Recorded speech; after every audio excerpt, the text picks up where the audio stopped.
Yeah, the recording should have started, Gabby. Cool.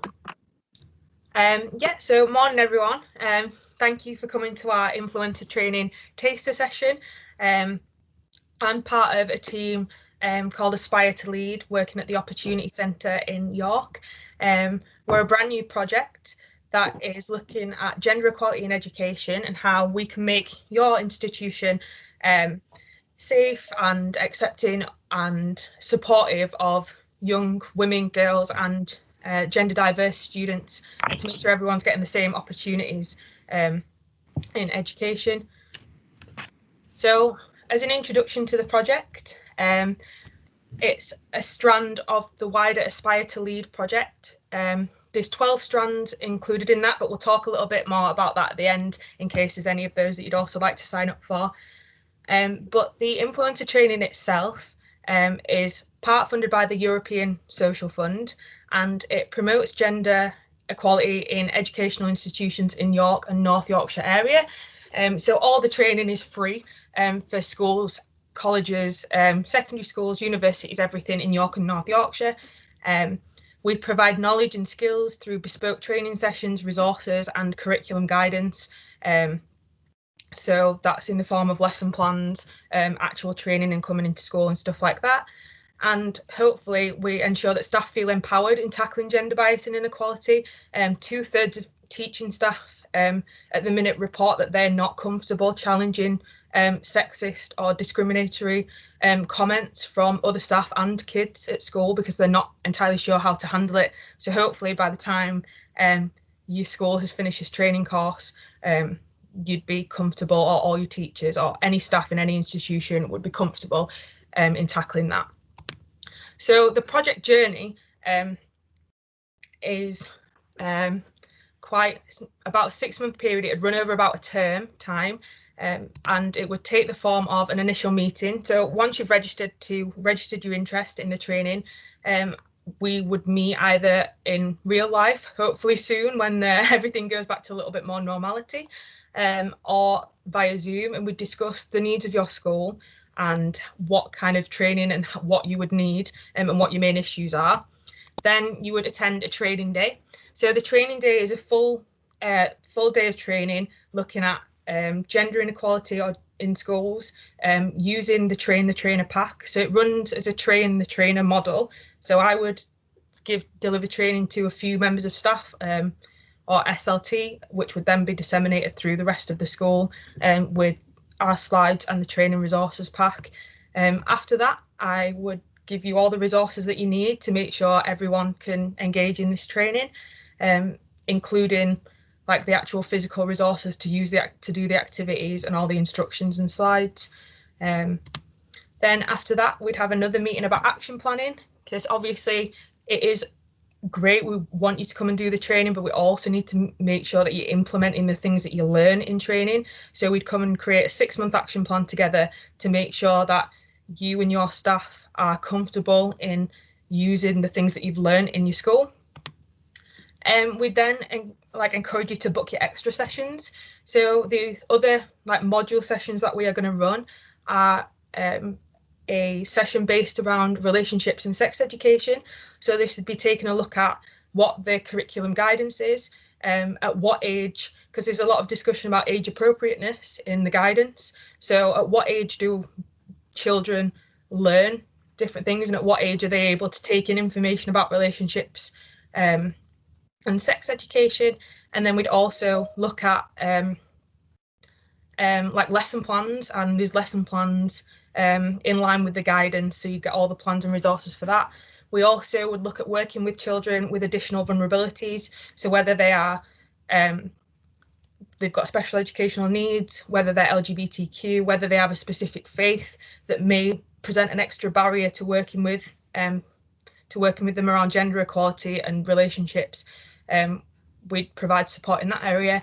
And then we also provide support in careers, and making sure that everyone knows how to support women and young girls that may be going into more male-dominated careers, and vice versa. So those males who want to go into more female-dominated careers who might feel a bit uneasy about doing that, we'd look at how to best support them. Then once a year, we're going to run a collaborative learning event. So that is all the schools and all the institutions who have taken part in our training would come together to share their resources and their experiences with new schools who haven't yet gone through the training, just to give them a taste of everything that's going to happen and share the knowledge that they've gained. And then after a term, or however long the process takes, we'd have our final review and our exit of the programme. So that's like a quick overview of everything that you would get with the influencer training. So now we're going to just go through a couple of activities and a little bit of information just to show, give you a sense of what the training would be like. So one of the first activities that we do is called Spectrum Lines. So for this, if do you know everyone's got a little raised hand button in there on the top of their screen in Teams? So if yeah, thank you, Joe. So I'm going to put a statement on the board, and you need to tell me whether you agree or disagree with the statement. If you agree, press that little hand button, and if you disagree, don't press it, just leave your thing blank. There's no right or wrong answer. These are just questions to open up a little discussion between the room and between you guys. It's a good opportunity for like peer discussion and peer learning. So we'll just do a couple of them. Yeah. So the first one, women are more caring than men and therefore more fit for certain kind of jobs than men. If you agree, click your little hand. If you disagree, don't click your little hand. No agrees? Everyone disagree? Cool. So would anybody in the group like to share why they've disagreed or why they feel how they feel?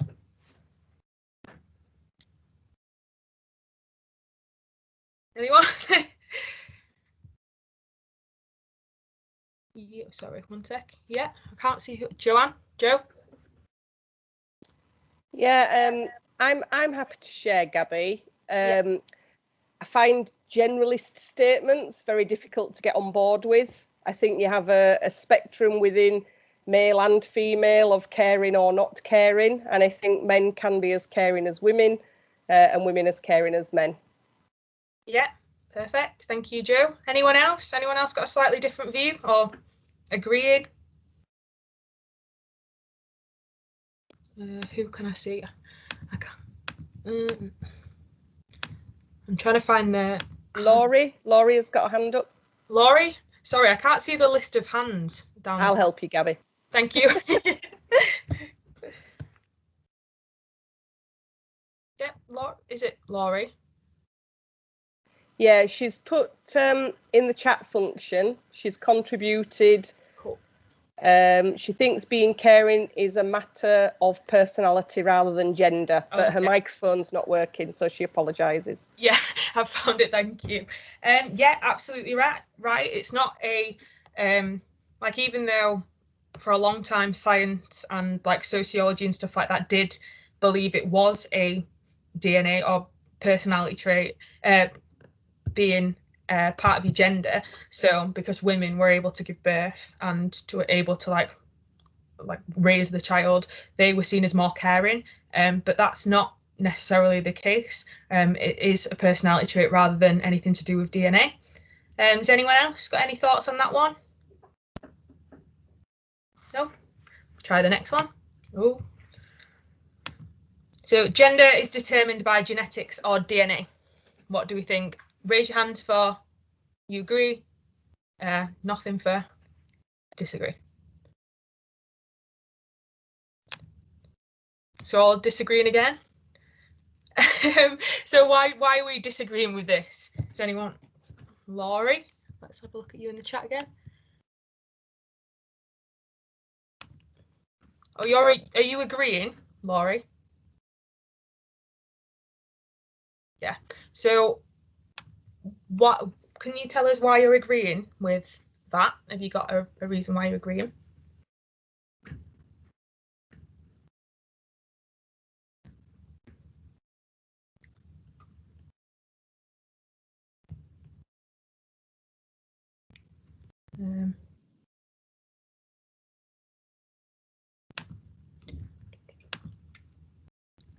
Okay, cool. So yeah, there are quite a lot of people who do believe that you're born as you are and that your gender is determined by your DNA and your genetics. And obviously there are people who believe that that's not the case and that gender is a social construct. We are going to look at it in a few slides about the difference between gender and sex, because there's quite a difference between gender and sex. However, they are often conflated together. So there's quite a lot of confusion between whether they're different or whether they're the same. And some people, yeah, like you said, can embrace having more male or more female characteristics. But sometimes when we do determine whether a child is born a boy or a girl, there are mistakes that can be made, and sometimes doctors do get it a little bit wrong. Does anyone have a contending point with Laurie, or does anyone think any different, or is in the middle or not sure, or anything like that? No? Okay, well, last one then. Last one is girls and boys have the same opportunities in education. Do we agree, raised hands, or disagree, no hands? Joe, you agree? Is there a reason why you agree? I think they're afforded the same opportunity. Yeah. So I think within education, they're given the same opportunity, but I think it depends on how those opportunities are presented to them. I think it depends on the individual as to whether they're confident enough to take those opportunities, and then also what does the school or university that they're at, how do they present those opportunities to males, to girls and boys? Is it the same, or do they present it differently, which is obviously what you're discussing this morning? Yeah, perfect. Thank you. Does anyone agree with Joe? Anyone got a different opinion to Joe?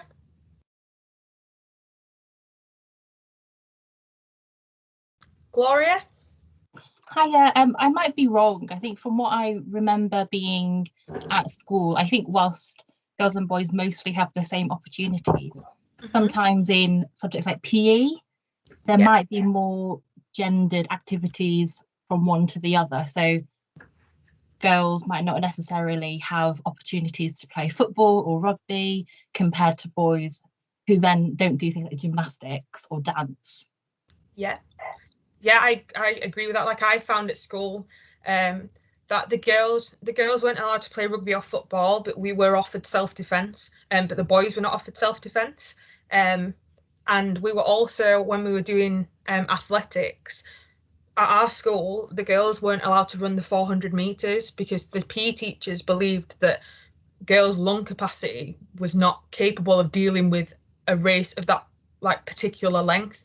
So they would be able to run the 800 and they would be able to run the 200, but the 400 was just not, they weren't going to be capable of running that because their lungs wouldn't be able to process air properly. I don't know, it doesn't really make sense, but yeah, we weren't allowed to run that particular race. And I was at school like 12 years ago, so it's, even though it's like quite a long time, it's still not really crazily long ago.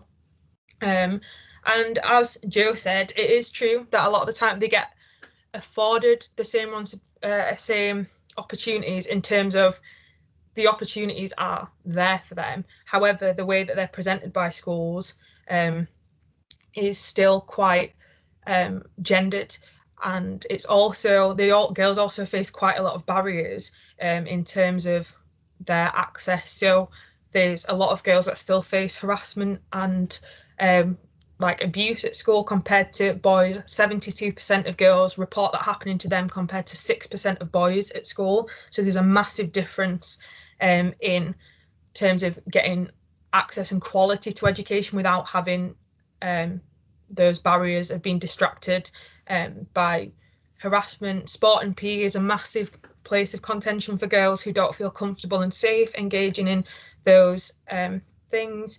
There's also like access to further education and specific subjects. So subjects like DT and more male subjects. A lot of the time when girls take part in those, they get told, or people perceive that it's because they're after a boy. So it's quite heteronormative, the way that we view that. Yeah, so the next portion of our training, we're going to look at the relationship between gender and sex, also looking at attraction, and there's maybe some words that you're not sure of in here, but hopefully we're going to run through some definitions and everything like that. So this is our friend, the genderbread person, and this resource is something that was originally made by a site called Metrosexual, and it is a resource that you can use. Like, it's a free and easy resource to use to explain gender and identity. So everybody in the world has these 4 things: gender identity, attraction, sex, and gender expression, and how they fit together makes you who you are. And you know, it's always different for everybody, but everybody has it. So the first thing we look at is gender identity, and this means how we feel inside. So this is in your brain. There are lots of different terms that people use to describe their gender identity, which would be man or woman, male or female, cisgender or transgender, non-binary or gender fluid. Cisgender is a word that people don't often know, but it just means the sex you were given at birth is the sex that you identify as now. So I was born as a girl and I now identify as a girl, so I would be cisgender. The majority of the population is that. Then on the other side, we have transgender, which means someone was given a sex at birth and they no longer identify as that sex, so they would be trans. This transgender identity doesn't just account for male to female transitions or female to male transitions, but it still covers people who may be non-binary or gender fluid, because you're transitioning from a gender you were given at birth to a different gender or no gender. Sorry, I forgot to say before I started this, there is quite a lot of information in this part, so if I'm going too fast or you have any questions, just pop your hand up and we'll stop and slow down and like talk about it then. So the next one we look at is gender expression. So gender expression, a little different to gender identity. So once you've got your identity of I'm a boy, I'm a girl, I'm transgender, I'm non-binary, whatever that might be, gender expression is how you show everyone else and the world what your gender identity is. So this can include the clothes you wear, the shoes you have, makeup, facial hair, whether you keep it or not, body hair removal, jewelry, and how you sit or walk, any kind of language, whatever. And these are dependent on your social surroundings, where you grew up, and sometimes what country you grew up, and even in England, what county you grew up in. I've worked with colleagues who have come from places like Libya, who when they're working in England find it completely bizarre that men don't remove all their body hair, like on their arms and on their legs and the chest and everything, because that is just completely common practice for them over there. So he was shocked for quite a while until he settled in that happened. We also see gendered things for children, like particularly gendered things for children. So if any of you have got kids or little ones who've just started to buy, and you've just started to buy shoes for them in like Clarks and stuff like that, when you go in, you'll notice that there's specific types of shoes generally for boys and for girls. So the boys' shoe section is much more heavy duty. The soles are thicker and they're made for running around and enjoying themselves. And little girls have generally got ballet shoes that are not made to last, and that kind of unconsciously gives them an idea of what activities they should be performing and what they should be doing at break times. There's also things you will probably have heard of, like mansplaining. Has anyone heard of that? Maybe. So mansplaining relates to the language that we use as men and women, and how different genders use words. So when we're growing up, everyone will have heard the phrase "boys will be boys," and that kind of is a phrase that lets boys off with their boisterous behaviour. One sec, I've just got a thing in the chat. Oh yeah, thank you, Laurie. Yeah, it is interesting about the shoes. You know, it's stuff that we don't realise. There's always this unconscious gender bias that goes on underneath that we don't realise until it's pointed out to us. So yeah, with mansplaining, we're generally encourage men to speak their mind and to be strong and dominant in conversations, where we encourage little girls to be quieter and to like not use like vulgar language and stuff like that, and like the same qualities that we love and try and make bigger in men, like leadership, like talking.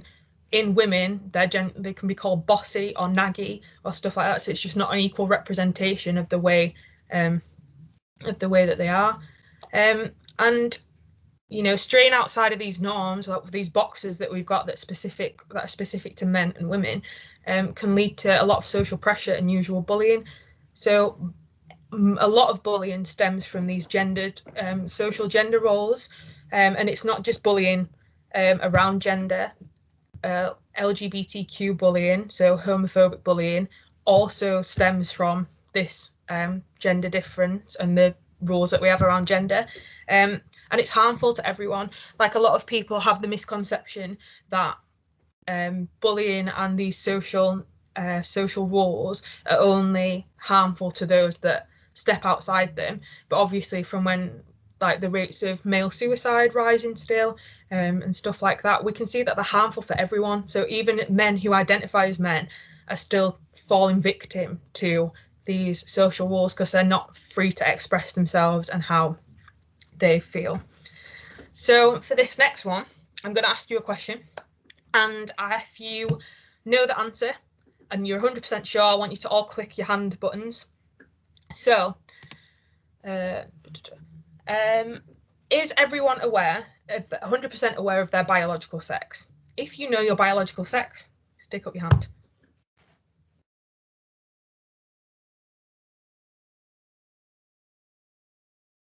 Yeah, we got nearly everyone. Perfect. So if you've had a DNA test, keep your hand up. If you haven't had a DNA test, put your hand down. Sometimes we get a couple who have had a DNA test, so it's always nice to see if someone has. So the reason I asked you that question is because we have a misconception that that we know for 100% our gender based on what we've been told at birth, and that the doctor is always 100% right when they tell us what our gender is. However, biological sex refers to much more than just the genitals that the doctor sees when you're born. So it also refers to your organs, your hormones, and your chromosomes. So you wouldn't know what your internal organs, hormones, and chromosomes are without a DNA test or without like our extensive blood work and stuff like that. So that means that there's always room for error when a doctor is giving parents information about what gender or sex their child is. A lot of the time, doctors are correct, don't get me wrong, but a small portion of the time, mistakes will be made when you're doing things based on the human eye. So there's also not just people who are trans or who have different internal makeup or psychological makeup that they get it wrong for. There's also people who are intersex. So some of you may know what intersex is and some of you may not, but just in case, being intersex is defined as people whose anatomy or physiology differs from contemporary cultural stereotypes of what constitutes a typical male and a typical female. You may also know this as someone being called a hermaphrodite, which was the term that used to be used to describe them. So around 2% of the population in the UK are known to be intersex, which means they could have one of 38 different conditions. That means their gender is in flux, like they're not 100% sure if they could be in a male box or a female box, or they could be in both. Some of these intersex conditions, you could have them and never ever know. Like if some only show their head during adolescence, some don't show their head until you are trying to have children, if you're trying to have children. And if you're not ever trying to do that, you may never know if you're intersex. Because it, again, takes a lot of testing and stuff to become aware of that usually. And in England, you can't register a child as intersex. you have to register them as male or female within 42 days of them being born. So this means parents who have intersex children, or if the doctor isn't sure, they're pressured to give that child a label of male or female. And then because of labeling theory, and when you give someone put them in a specific box, you begin to raise them that way generally. So it may be that a boy is put in a girl's box because when children are born as intersex, if they have to have an operation, it's easier to make them a girl than it is to make a boy. But their internal organs or whatever might not say that. But if they're put in that girl box, they'll be raised as a girl, and the doctor could be wrong in that instance. So the last one, and probably the easiest to explain, is attraction. So you may more commonly have heard this referred to as sexual orientation, sexual identity, or just sexuality, and it just means who we are or who we're not attracted to. So there are lots of different types of attraction. So physical, romantic, and emotional. And like with gender identity, there are lots of words that people use to describe their sexuality. So some of you may have heard these words, like heterosexual or straight. Does anyone have any idea why we have started to use the word heterosexual rather than the word straight when talking about gender identity? Does anyone want to have a guess? So what is the opposite of straight in terms of language? No one? Okay. Oh, yeah, perfect. Thank you, Gloria. So yeah, generally we use the word, or in English, you would use the word bent to like oppose the word straight, and it is has been used as a homophobic slur for a long time. So that's why we try to move towards heterosexual rather than using the word straight. And yeah, Morgan, thank you. So it does, if you're using the word bent, it does sound as if something's wrong or broken or not right. And we don't want anybody to feel like that when we're talking about their sexuality or a part of them that, they can't change and is no fault of theirs. It's how they were born. And that's why we also, when looking at gay and lesbian identities, try and move away from the word homosexual. And that's only because that word, while it does describe the sexuality of those identities, it has been used in oppressive law and oppressive medical dictionaries and the DSM and things like that to kind of erase that identity and to make it seem that it's something negative. So a lot of people who are lesbian and gay do prefer to use those terms rather than the word homosexual, because it's so distant from them, and it's been used in such a way as to like make their life so difficult that it's not sometimes pleasant for them to hear. We've also got bisexual and pansexual. So bisexual and pansexual are slightly different. They are bisexual is when you're into or attracted to men and women specifically, so those two binary categories. Pansexual is when you're attracted to someone or anyone, because regardless of their gender identity, so usually boys, girls, transgender people, non-binary people, whatever. I once run a session with some little year twos, and one of the girls in that session, we asked them if they knew what pansexual meant, and she said yes, it means when you're in love with the hearts and not with the parts. So that is the best way to remember what pansexual means. Asexual, we've got, which some kids are now using to describe their identity, which is when you're not sexually attracted to anybody, like you don't really want to have sex, which is absolutely fine. And some people who are asexual, oh yeah, yeah, thanks, Joe. It was really cute, and like it's quite cool to realize how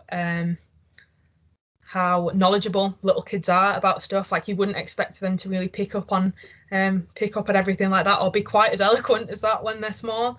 But they're really accepting and really understanding of that. So asexual, not really got any sexual attraction. They still have romantic attraction sometimes, still want to spend time with people, but not romantically. And the last one, and the most probably contended one, is the word queer. Queer is a really contested term, but young people especially people now probably aged some as young as 10 all the way up to like 18, maybe even a little bit before that, are starting to reclaim this word of queer. But it was used for a long time as a homophobic slur. So you would find that an older the older generation, people who are generally 35, 30 or above, don't like the use of this word because they've had it used against them their whole life. So the best thing to do with a word like this is check if someone uses that word to define their identity. You are more than welcome to use that in discussion with them. But if they don't, then it's probably best not to. So like Miley Cyrus has openly said that she identifies as queer. So when you're discussing Miley Cyrus, you can say she's queer. But if you're not sure, then it's best not to use it. So the reason that we go through the genderbread slides and look at the LGBTQ side of it as well is because even though gender and sex and all these things are really different from each other, they all mix together to build up the kids at school, their identities. And we need to make sure we're aware of the language that we're using and the language that they are using and the terms that they're using to describe their gender and their sexuality, so that we can provide inclusive education for them. So yeah, it's just really important that we try and stay up to date with terms and stuff like that. So the next thing that we're going to look at is barriers in education. There are tons of barriers that girls report that they face at school, but because we've only got a little bit of time for this taster session, we're going to look at the largest barrier that they identify, which is abuse and harassment at school.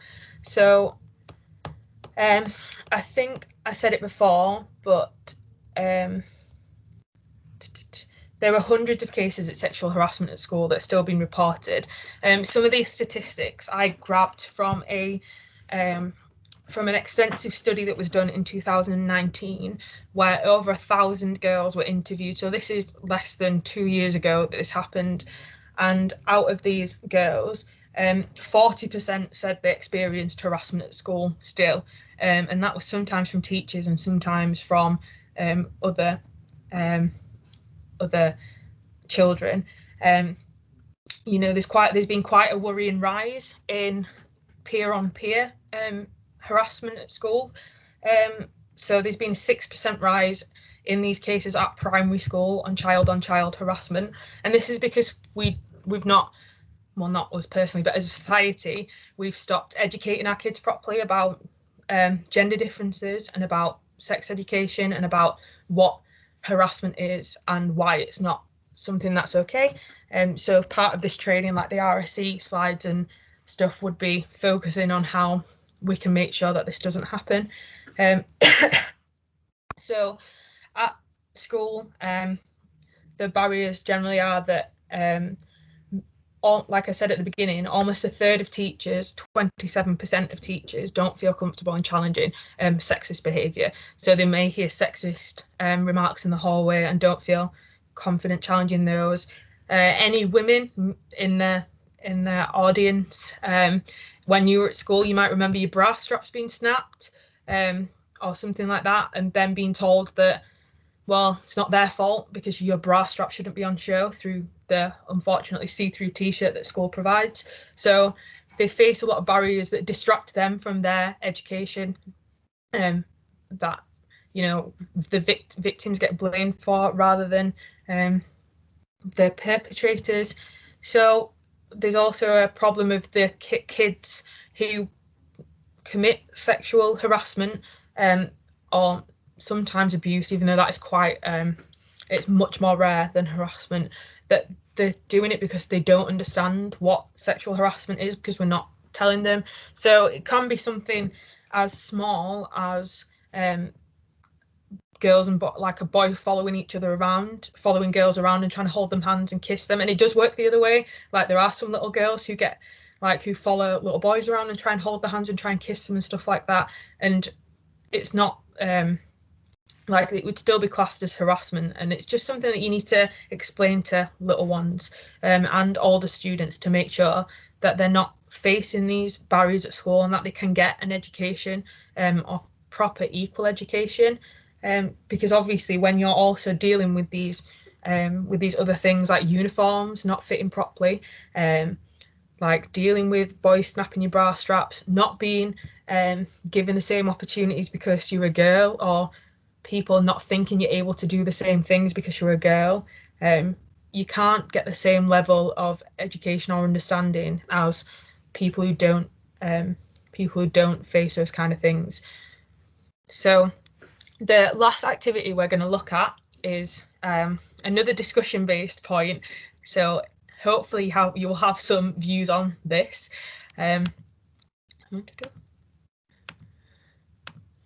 So I've put a scenario on the board, and in that full training we'd look at lots of different scenarios and the best practice in lots of different things.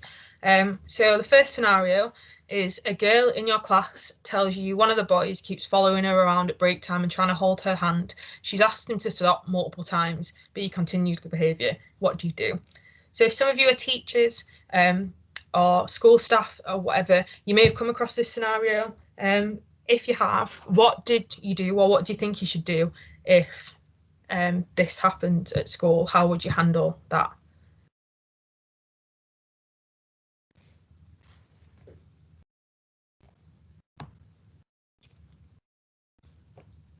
Anyone?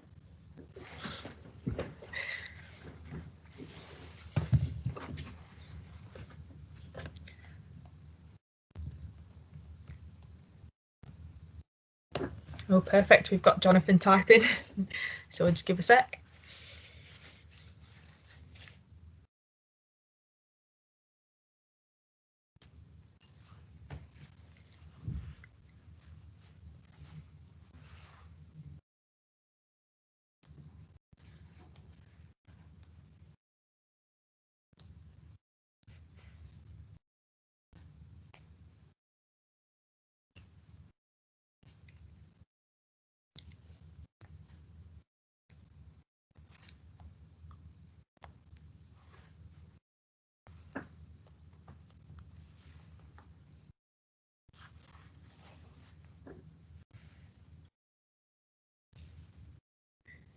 It looks like it's going to be a good response. Very comprehensive.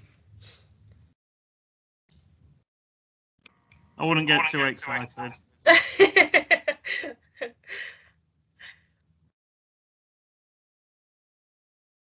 Perfect. So telling the girl she's right for sharing her concern and reassuring her, absolutely. One of the main things you can do is reassure the student that it's not their fault and take the complaint seriously.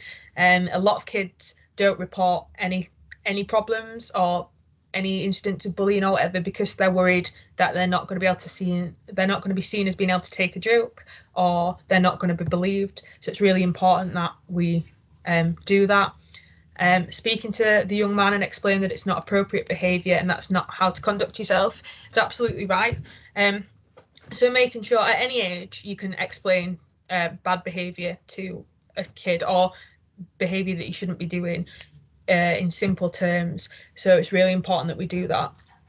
In terms of best practice, it's also really important that you're taking detailed notes of the incidents and recording that on whatever system you use to record it. Ofsted will ask for things like this in relation to sexist bullying, LGBTQ bullying, ableist or racist bullying, things like that. Anything to do with the Equality Act, they can ask to look at your records on how this bullying is being recorded.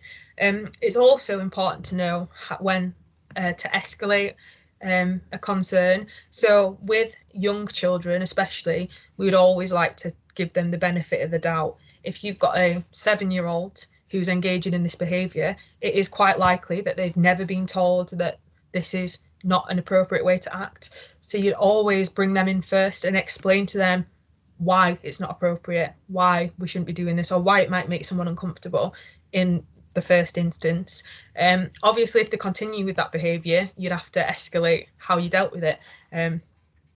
But if you're recording that you've had this conversation with Joey, so next time there needs to be bigger consequences. It just makes the whole system run much more smoothly. Yeah, and then making sure that they understand consent. Kids, even as young as 5 and 6, still need to understand consent and what yes or no is. Consent doesn't just have to do with like other people talking and like engaging with people of other genders or the same gender. Like consent comes into like parts of our everyday life all the time, whether you're allowed to do something, whether you should or shouldn't be somewhere or whatever. So it's just making sure that they understand the boundaries of what's okay and what's not from being a young age. Yeah, so in terms of like the actual taster training, they were the like activities and information that I've got for you today. So does anyone have any questions or anything about this particular training? I've got a little bit more to tell you about the project as a whole, but does anyone have anything to ask or any about the training? No. Okay. So, oh yeah. Thank you, Laurie. Thank you very much. But just before we go, like I said at the beginning, the influencer training is one of 12 strands that runs as part of the Aspire to Lead project, which is part funded by the European Social Fund. The project supports women in employment or self-employment, or it supports small businesses in York and North Yorkshire to implement more gender inclusive work practices. So these are the things that we cover, the 12 interconnected strands: leadership training, women entrepreneurs, support networks, women ambassadors, influencer training, aspiring young women, women returners, returnships, sponsorships, gender pay analysis, gender stereotypes and organisational transformation. We have a great team, and if you think any of your if you would be interested in signing up for influencer training or any of the 12 strands that were just on the last slide, our information is here for you, and please feel free to reach out. You know, we're really excited to get going and offer this support and make everything in education and small businesses more equal and give more opportunities to women and young girls in York and North Yorkshire. So has anyone got any questions about anything? I don't think it's available in Manchester right now. However, in the future, it may be something that we are able to roll out in a wider area.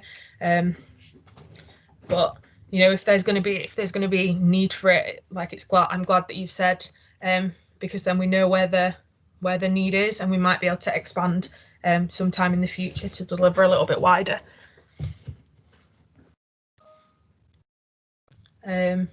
Again, in South Yorkshire, it's just currently North Yorkshire and York based.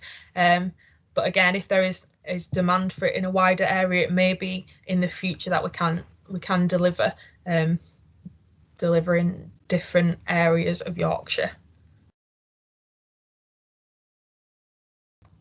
Yeah, so any other questions or anything like that?